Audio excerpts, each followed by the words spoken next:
자, 세 번째 학습지 생물 특성, 두 번째 바이러스의 특성에 대해서 선생님하고 정리하고 문제 풀이까지 해보도록 하겠습니다. 두 번째 학습지보다는 더 빠르게 아마 할 수 있지 않을까 싶습니다. 내용 자체가 두 번째 학습지보다는 절반도 채 안 됩니다.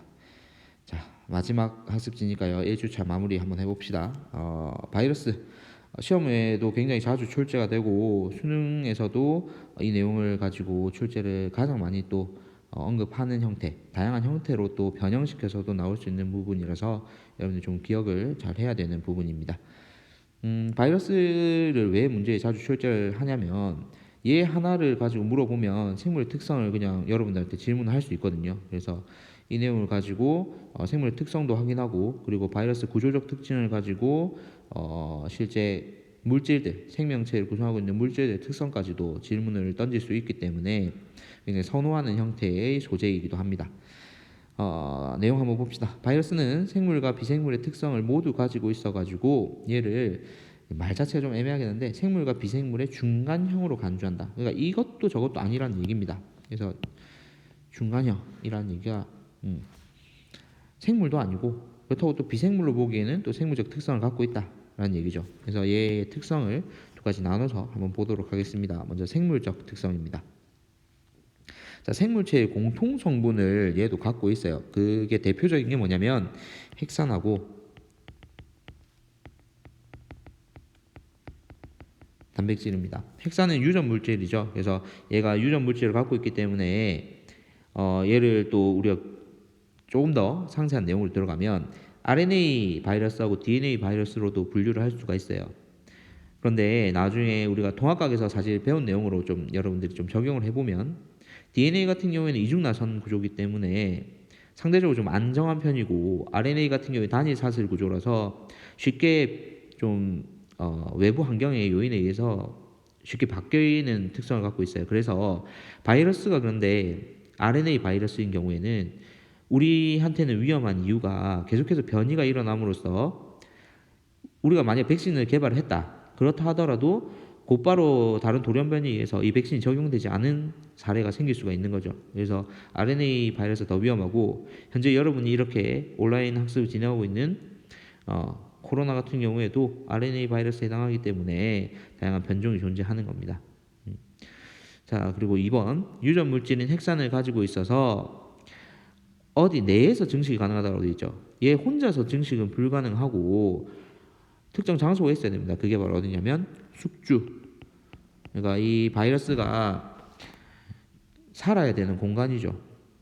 혼자서 독립적으로는 살 수가 없어요. 그래서 얘를 만약에 생명체 바깥에서 바이러스 같은 경우에는 그냥 단백질 결정체에 불과합니다. 그러나 단백질 결정체로 있다가도 숙주의 몸 안에 들어가게 되면 활성을 띠면서 갑자기 증식을 하게 되는 거죠. 자, 그래서 한번 증식을 할 때 유전 현상이 나타난다. 이 유전 현상이라는 게 돌연변이 같은 것들 얘기를 하는데 바로 4번에 나와요. 변이, 돌연변이가 나타나며 다양한 종류로도 진화를 할 수가 있습니다. 그래서 이 바이러스가 위험한 거고요. 자, 비생물적 특성을 봅시다.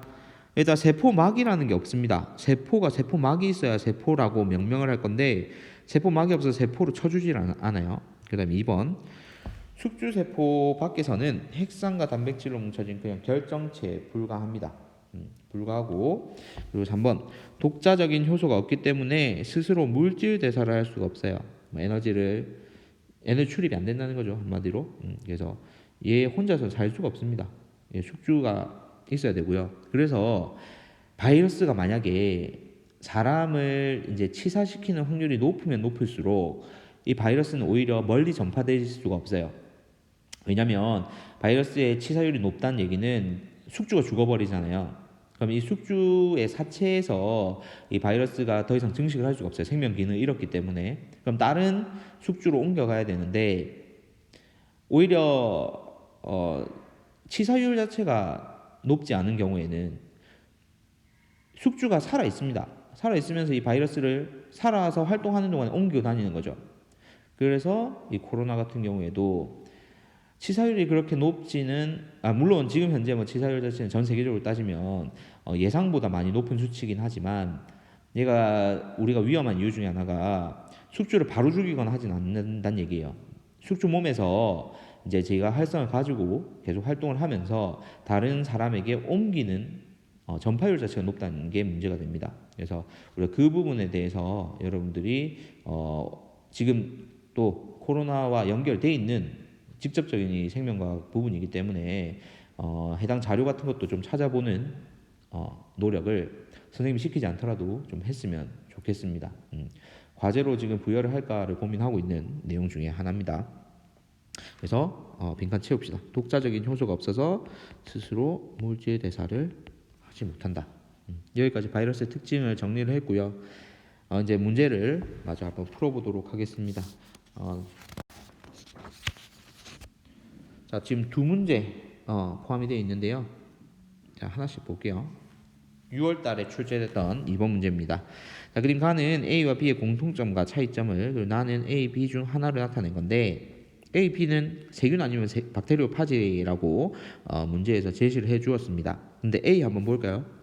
벤 다이어그램 상에 세포로 구성이라고 되어 있죠. 그럼 A가 생물이란 얘기예요. 그러면 여기가 세균일 거고요. B가 박테리오 파지겠죠. T4 파지 이런 거는 여기서 직접적으로 다루지는 않기 때문에 지금 구체적인 설명은 하지 않도록 하겠습니다. 그리고 나는 박테리오 파지의 일종에 해당하는 우리가 알고 있는 바이러스의 일종이다 생각하면 됩니다. 자, 그러면 보기 기억. 나는 B이다.